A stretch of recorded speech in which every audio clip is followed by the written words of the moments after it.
მოგესალმებით, მეტრონომის სტუმარია თეოლოგი ლევან აბაშიძე. გამარჯობა ბატონო ლევან, მადლობა მოგზანებისთვის. მადლობთ. საქართველოსა და მთელს მართლმადიდებელ სამყაროში მნიშვნელოვანი ეპოქა დასრულდა. გარდაიცვალა კათოლიკოს პატრიარქი ილიამ მეორე, რომელიც თითქმის ნახევარი საუკუნის განმავლობაში მეთაურობდა ქართულ ეკლესიას. ილიამ მეორის პატრიარქობისას მნიშვნელოვნად შეიცვალა ეკლესიის როლი და გავლენა. მრავალი ადამიანისთვის ის ასოცირდებოდა სულიერ ავტორიტეტთან, სტაბილურობასთან და ეკლესიის გაძლიერებასთან. დღეს ვეცდებით შევაფასოთ მისი მოღვაწეობა, მნიშვნელობა და ის მემკვიდრეობა, რომელიც ქართულ ეკლესიასა და საზოგადოებას დარჩა. მოდით დავიწყოთ თავიდან, როგორ იწყება ილიამ მეორის პატრიარქობის ისტორია და როგორ ვითარდებოდა მისი მოღვაწეობა იმ პერიოდიდან დღემდე. როგორც ვიცით, პატრიარქის აღსაყრება, პატრიარქად მისი არჩევა იყო 1977 წლის მიწურულს და უნდა ითქვას, რომ მან იმთავითვე საკმაოდ აქტიურად შეუდგა ქრისტიანულ ეკლესიის, ასე ვთქვათ, მშენებლობას შეიძლება ითქვას, ძალიან აქტიურად. დრო ისეთი იყო, ეხა ეძახიან ამას ზასტოის დრო, ბრეჟნევის ზასტოის დრო, ვთქვათ, რეჟიმი რასაკვირველია იყო კომუნისტური და ათეისტური, მაგრამ აღარ იყო ისეთი წნეხი, აღარ იყო არც დიდი ისეთი განსაკუთრებული სუსტდებოდა. ხო, ყოველ შემთხვევაში რაღაც უფრო მეტი შემწყნარებლობა იყო, დადიხარ ეკლესიაში, დადიხარ, მაგრამ თუმცა მე ხა მაშინ ვიყავი ახალგაზრდა და სტუდენტი ვიყავი და ამაზეც არ იყო დიდი რაღაცა ხა. ჩემთან სამსახურში მაგალითად მე ასპირანტურაში ვიყავი.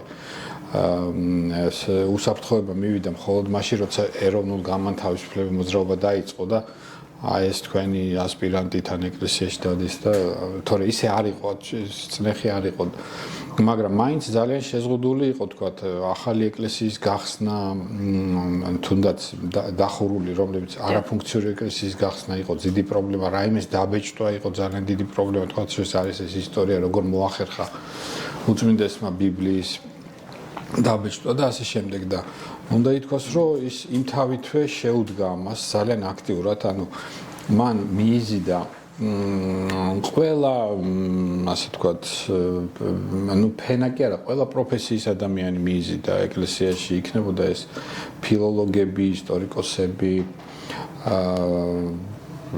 ხელოვნების ხალხი, მეცნიერები, ყველას გაუღო კარი და ყველა მიიწვია ახალგაზრდებთან განსაკუთრებით ბერს მუშაობდა, მისი ქადაგება, მისი რაღაც დღეები დანიშნა სპეციალური ქადაგებისთვის, სხვა კონფესიებსაც იწვევდა. ანუ ძალიან აქტიური იყო და მე სწორედ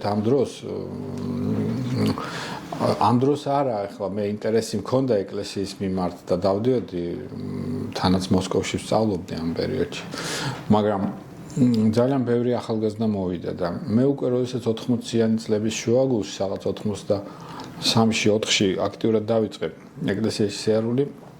რასაკვირველია, პატრიარქის კალთის ქვეშ იყო ყველაფერი, ანუ პატრიარქი იყო უმთავრესი, ეს თქვა მამოძრავებელი. იყვნენ ახალგაზრდა მღვდლები მაგალითად. ახალგაზრდა მღვდლები, რომლებიც უმაღლესი განათლებით, თქვა ჩემი მოძღვარი მაგალითად მხოლოდ 4 წლით იყო ჩემზე უფროსი. ანუ ყველანი ახალგაზრდები ვიყავით მაშინ და რაღაც ვსწავლობდით და საკმაოდ აქტიური და როდესაც შემდეგ უკვე გაიხსნა უფრო მეტი დაიწყო ეს გორბაჩოვის რეფორმები დაიწყო და თავისუფლება საერთოდ ყველას მიეცა, არა მარტო ეკლესიას, არამედ შესაძლებელი იყო წერა, თქვათ ისა. ეკლესიას ასევე დაიწყო მთელი პროცესები, თქვათ, ეკლესიების გახსნა. პირველ რიგში იმ ეკლესიები, რომელიც არ ფუნქციონირებდა, მათი გახსნა საქართველოს თბილისშიც და მთელი საქართველოს მასშტაბით და მე და ჩემი ასე თქვათ ასე თქვათ მრევლის წევრები ძალიან აქტიურად ამაში მონაწილეობდით და ეს ძალიან ესეთი დრო იყო საკმაოდ ბედნიერი და ესეთი რომ ხედავდით რომ ეს ეკლესიები საერთოდ რომ რამდენჯერ ხა მოვლილი მაქვს მთელი საქართველოს და რომ ხედავ ამ ეკლესიას რომ ალბათ არასდროსაც არ გაიხსნება და რომ მიდიხარ და ახლა მე როგორც დამხმარესტი ქაროსანი და წიგნის დამკითხველი და მგალობელი ვიღებ მონაწილეობას ამ ეკლესიების გახსნაში. ეს არის ძალიან დიდი. რასაკვირველია ისედაც გაიხსნებოდა, მაგრამ ეს პატრიარქი, ამ პატრიარქმა, ჩვენმა პატრიარქმა თავისი აქტიურობით, თავისი ასე ვთქვათ, პოლიტიკით, მათ შორის ხელისუფლებასთან ახერხებდა გამონახოს საერთო ენის, ხო? როგორ გამოსდიოდა ეს? Ну, თავისი ზომიერი პოლიტიკით, თავისი თქვათ, ну, კი კომუნისტურია ეს ხელისუფლება, ათეისტურია, მაგრამ ზოგჯერ პატრიოტულ გზნობებზე ასე თქვათ, მოუწოდებდა, თქვათ, ჩვენ გვჭირდება საქართველოს, თქვათ, რაღაც. მაგალითად, გვჭირდება რაღაცის დაბეჭდვა. იგივე ბიბლიის, თქვათ. ეს ხა კომუნისტური პარტიის და იდეოლოგიის გარეშე შეუძლებელი იყო და ну იქაც იყვნენ ისეთი ხალხი, ვინც ხა კი თქვათ პარტიული მუშაკები იქნებოდნენ თუ რაღაცა, რომელსაც ჰქონდათ რაღაცა ასე თქვათ შეიძლებოდა მათთან საუბარი და რაღაცის მიღწევა ეს რომ აი საოცარი დრო იყო, ну ცხადია მე იყო ეს ჩვენი 99 წლის 14 აპრილის მოვლენები, მძიმე პერიოდი, ომი, შიდა აშლილობა და ასე შემდეგ. აი ეს პერიოდიც, ასე ვთქვათ, ეკლესია მაქსიმალურად, რა ვიცი, პატრიარქის ხელმძღვანელობით ცდილობდა, რომ რაღაცნაირად შეემსუბუქებინა. აი ერთ-ერთ რაღაცას გეტყვით, მაგალითად, უცბად გაჩნდნენ ქუჩაში უპატრონო ბავშვები რა. ქუჩაში უპატრონო ბავშვი ჩვენ არც ახლა არ არის და არც მანამდეც არ იყო ახლა საბჭოთა კავშირის 70-იან წლებში ქუჩაში უსახლკარო ბავშვები გაჩნდნენ და პატრიარქმა აი პირდაპირ გახსნა ეს მონასტრის კარი და ყველა ასე ვთქვათ ეს ბავშვი შეიფარა. მე იმათ მშობლები მოყვენ, საოცარი რაღაცები იყო. შემდეგ იმათ მშობლები მოყვენ, უსახლკაროები, ხო? და ეხაც არის აი ძეგლში რომ არის სახლი. ეს იმისი გაგრძელება და გამოძახილია, ხო? საოცარი ესეთი დრო გამოვიარეთ და საკმაოდ რთულ პირობებში რთული პერიოდი, ხო, ეს იცვლებოდა, ეს დრო იცვლებოდა, ეპოქები იცვლებოდა და ცხადია ისედაც გაიხსნებოდა ეს ეკლესიები, ხო, და ისედაც იქნებოდა უფრო მეტი მღვდელი და უფრო მეტი ერი, მაგრამ ჩემი აზრით პატრიარქმა დიდი როლი ითამაშა, რომ ეს პროცესები საკმაოდ ძლავრად და სწრაფად წავიდა. Ну, ხან ესე ვთქვათ, მაგალითად ზოგიერთი არ ეთანხმებოდა, რომ ძალიან სწრაფად აკურთხებდა მღვდლებს. ხო, იმიტომ რომ აქ ეკლესია იდგა დილემის წინაშე, ან თქვათ, უნდა დავხარჯოთ 3-4 წელი და მოვამზადოთ ეს მღვდლები, ხო? მე მაშინ სასულიერო აკადემიაში ვსწავლობდი 88 წელს ჩავაბარე. დავანებე ჩემ ძირითად პროფესიას თავი და ჩავაბარე სასულიერო აკადემიაში და ერთი გზა იყო ესე რომ ნელ-ნელა, მაგრამ პატრიარქმა ეს პროცესი მაქსიმალურად დააჩქარა. Ну, ხანდახან შეიძლება ისეთი ახალგაზრდები აკურთხა, ვინც ჯერ არ იყო მზად, შესაძლოა თქვა, განათლება არ ჰქონდათ რაღაცა, მაგრამ პატრიარქმა ესე გადაწყვიტა.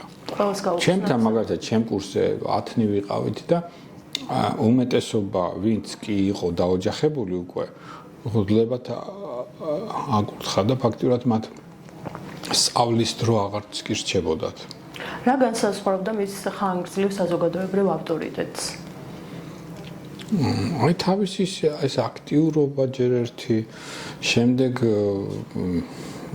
რა ვიცი, ბევრისთვის იყო ძალიან ესეთი დაწყებული მისი გარეგნობიდან, მისი საუბრიდან, მისი ურთიერთობიდან, მრავალთათვის ის იყო ძალიან ესეთი კეთილი, სათნო, სიყვარულით ახსავსე ადამიანი, მისი, რა ვიცი, ზოგი ამბობს, მისი ღიმილი, მისი თანადგომა და ასე შემდეგ. ესე რომ ძალიან ბევრს ჰქონდა მის მიმართ ძალიან დიდი ესეთი რაღაცნაირი გრძნობა და სიყვარული. Ну, ცხადია, ვინც აქტიურად იყო ეკლესიაში, მათთან მე მაგალითად მაშინ აქტიურად ვიყავი ეკლესიაში ჩაბმული და ჩვენ ახლა მაშინ ვიყავი ახალგაზრდა სულ რაღაცა ვთქვათ სტუდენტობის პერიოდში და სტუდენტობის შემდეგ და ხვდებოდა ხშირად ჩვენ. ხვდებოდა, გვარიგებდა, გვესაუბრებოდა. ისე რომ რა ვიცი, ყველა მრავალთათვის ის იყო ნამდვილად ავტორიტეტი და სულიერი წინამძღოლი. რა არის მთავარი მონაპოვარი, რომელიც მუდმივად დარჩება ჩვენს ისტორიულ მეხსიერებაში?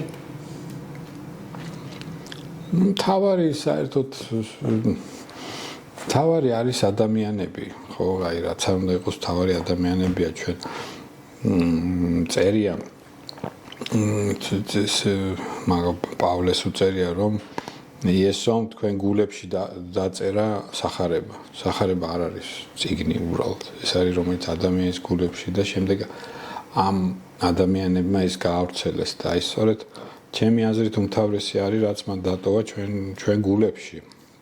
იქნება ეს ღვთელი, ღერი თუ ბერი.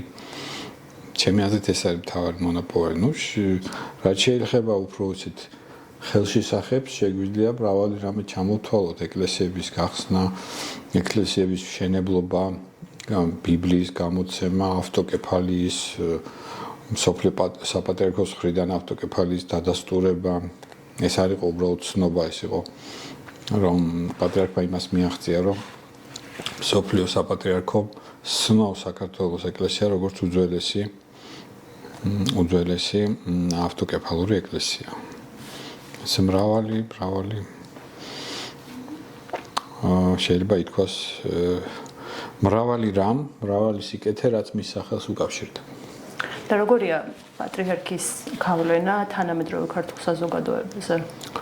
რავი, ძალიან ძნელია ამის თქმა, იმიტომ რომ ჩვენ ხო არ ვიცით რა იქნებოდა, რომ არ ყოფილიყო ეს პატრიარქი და ყოფილიყო სხვა. ძალიან ძნელია ამის თქმა, იმიტომ რომ საერთოდ ეცით როგორ არის, როგორც შეიძლება ვიმეორებ, მაგრამ ეკლესიის როლი მაინც გაიზრდებოდა ჩვენ მას შემდეგ რაც დაიწყო ეს ეროვნული მოძრაობა. ახლა მე მაგალითად ისეთ ოჯახში გავიზარდე, რომ ყოველთვის ვოცნებობდი საქართველოს დამოუკიდებლობაზე და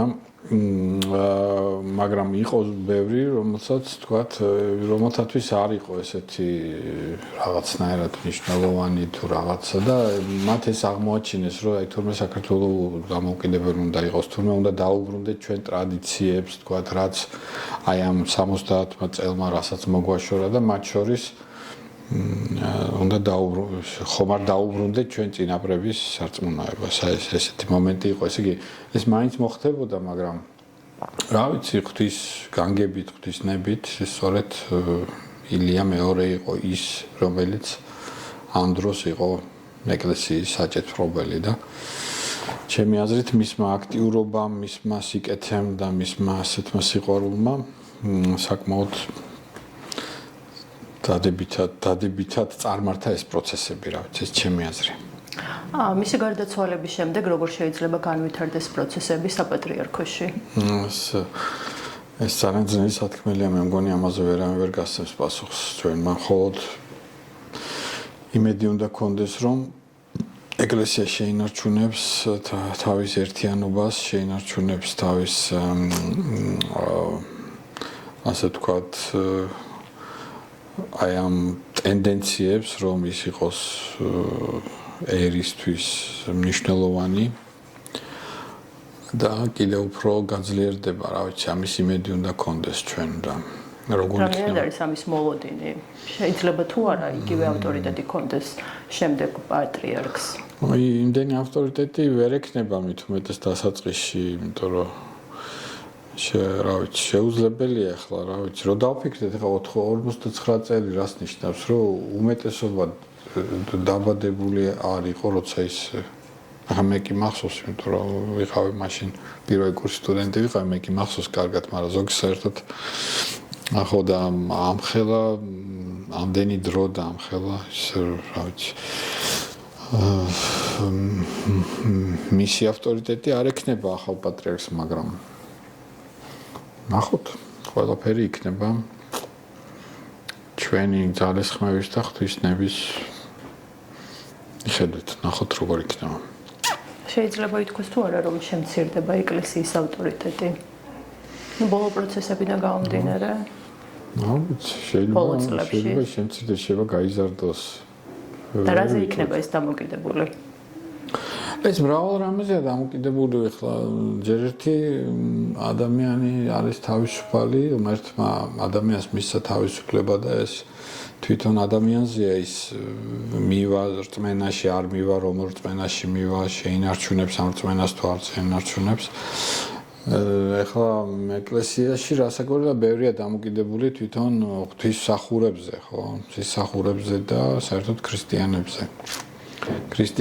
ქრისტიანობა ვრცელდებოდა ძირითადად მაგალითის მიცემით და რა ვთქვათ რაღაც ესეთი შეშინებით ან რაღაცის დაპირებებით უფრო თვითონ ქრისტიანები იძლეოდნენ მაგალითს სიკეთის და სიყვარულის რა და ჩვენმა რა ვიცი ხა რამდენი მღვდელია საქართველოში 3000-მდე 2000-ზე მეტი ღვთისმსახურია და ძალიან ბევრი მათზეა დამოკიდებული ძალიან ბევრი თვითეულ ქრისტიანზეა დამოკიდებული როგორ იქნება ეს ვერ გეტყვით აი როგორ შეაფასებდით ილია მეორის ურთიერთობას სხვადასხვა ხელისუფალთან და ახალმა პატრიარქმა უნდა გაითვალისწინოს თუ არა მისი მოღვაწეობის პერიოდში რა მეთოდებს იყენებდა და როგორ ცდილობდა დაელაგებინა მათთან ურთიერთობა საკმაოდ პოლარიზებულია საზოგადოება დღეს ჩვენთან და რთული იქნება გამაერთიანებლის როლის შეთავსება ტრადიციულად საერთოდ აღმოსავლეთის ეკლესიებში და საქართველოს ეკლესიაში ტრადიციულად ღმერთთავარი პატრიარქი ცდილობს რომ კარგი ნორმალური ურთიერთობა ქონდეს ხელისუფლებასთან რა და ეს ურთიერთობა არ შევიდეს ასე ვთქვათ კონფლიქტში და აი ეს ნორმალური ან კარგი ურთიერთობა გამოიყენოს ეკლესიის სასარგებლოდ ну ხანდახან ეს ცოტა არასწორად ესმით და ძალიან ბევრ ამის მოითხოვენ ხანდახან თქვათ იქ რა ვიცი მიწებს და ტყეებს და მდინარეებს და რაღაცა რაც ალბათ გადახრა არის, მაგრამ ზოგადად ესე არის, რომ პატრიარქი ცდილობს რომ ნორმალურ ურთიერთობაში იყოს ხელისუფლებასთან და ასევე რომ პოლარიზაციას კი არ შეუწყოს ხელი, არამედ პირიქით გაერთიანოს ყველა იმიტომ რომ ეს არაერთხელ თქმულა და მეც ვითქვამს რომ ეკლესიის კარი არის ყველასთვის ღია, ხო? იქ არავინ არ გეკითხება შენ რომელ პარტიას ეკუთვნი და ვისაძლევ ხმას და არც უნდა მოუწოდოს ჩემი აზრით არც ერთმა მღვდელმსახურმა რომ შენ უნდა აქ იდგე, ან იქ უნდა იდგე და იმას უნდა მისცე ხმა, ან იმას უნდა ისცე ხმა. ანუ და პატრიარქი სწორედ აი ამას მაქსიმალურად ცდილობდა. ნუ ხანდახან შეიძლება ზოგიერთს მიაჩნია რომ ის იქით ხარეს იდგა ვთქვათ მაგალითად გამსახურდიას მომხრეები ზოგიერთები ყველა არა ცხადია ამბობენ რომ ის მან დაუჭირა მხარი აი ამ მოპირისპირე მხარეს ან დღესაც შეიძლება ამას ამბობენ მაგრამ ჩემი აზრი ესეთია რომ ის ცდილობდა რომ ეკლესია აი ჩვენ ხანდახან ამბობენ რომ ეკლესია უნდა იყოს გამიჯნული აბსოლუტურად ესეთი გამიჯნა არ გამოდის არც ერთ ქვეყანაში არც ერთ ეპოქაში არ გამოდის სრული გამიჯნა როგორ უნდა გამიჯნო თუ ჩვენ ვამბობთ რომ რა ვიცი საქართველოში 80% მონათლულია და თქვათ თუნდაც მცირე პროცენტი თქვათ მაგრამ დადის რეგულარულად ეკლესიაში მაგრამ ესეც საკმაოდ დიდი რაოდენობა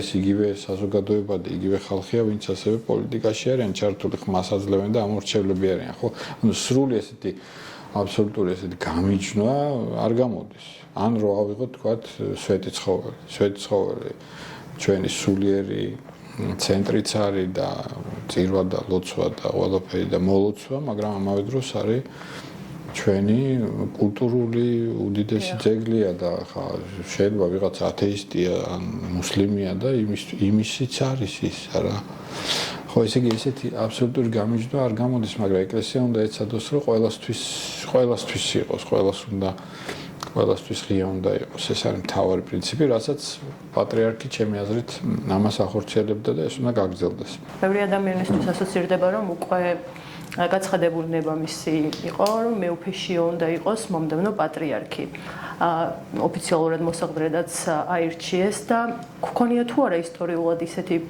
ფაქტები როდესაც მოსაყდრე არ გამხდარა შემდგომი პატრიარქი მე მგონი ყოფილა მე ზუსტად ამას ვერ გეტყვით ამას უნდა ვკითხოთ ვინც უფრო საქართველოს ახალ ესე იგი ეკლესიის უახლესი ისტორიის სპეციალისტებს უნდა ვკითხოთ მე ზუსტად ვერ გეტყვით მაგრამ უფრო ხშირად ესე იყო სწორედ რომ პატრიარქი ყოველ შემთხვევაში მას შემდეგ რაც აღსდგა ეს საპატრიარქო ესე იგი ჩვენი ავტოკეფალია რომ პატრიარქი ანდერძად ტოვებდა ვინ იქნებოდა მოსაყრე და ეს მოსაყრე არა ფორმალურად არა კანონის ძალით, არამედ ტრადიციულად ითვლებოდა რომ ეს არის სწორედ აღსრულე უკვე ისე ვთქვათ გარდაცვლილი პატრიარქის ნება. ვერ გეტყვით ხო, როგორც კიდევ ერთხელ ვამბობ, რომ არანაირი კანონი და არანაირი წესი და არანაირი სარავალდებულებს რომ ვთქვათ აირჩიონ მოსაყრე, მაგრამ თავისთავად ის რომ პატრიარქმა ის გამოარჩია და უკვე რამდენი წელია, უკვე 17 წლიდან თითქმის 8 წელია ის არის მოსაყრე. გარკვეული ამას ალბათ აქვს ექნება გავლენა გარკვეულწილად. გასაგებია. ორმესი მადლობა ბატონო ლევან. მადლობა თქვენ მოწვევისთვის.